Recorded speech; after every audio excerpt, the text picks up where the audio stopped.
If a game ends in stalemate, that means it is a draw.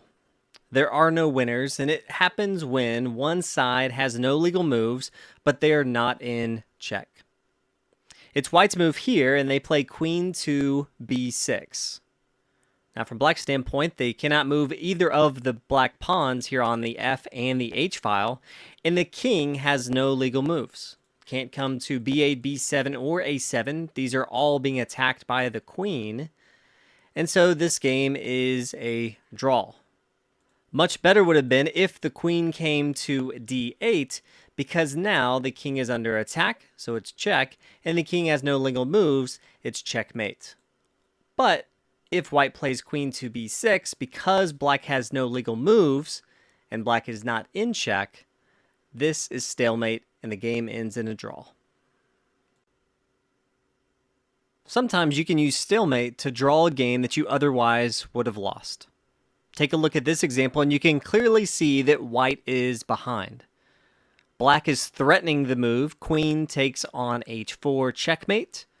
Also has the threat of bringing this pawn down to the f1 square, promoting it, and getting another queen.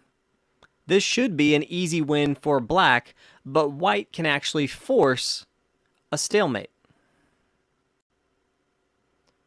White can play the move bishop to g6, and now the only possible move for the king is to take the bishop here on g6. It can't come to g5, that's protected by the pawn. It can't come to g4, that's protected by the king, and it can't take this pawn here on h4 because it's protected by the king. So the king is forced to take the bishop right here on g6.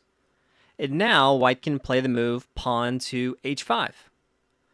This is checking the king again, and the king is forced to move. It does not matter where the king moves. If he takes or if he moves away, let's say he comes to g7, now white has no legal moves.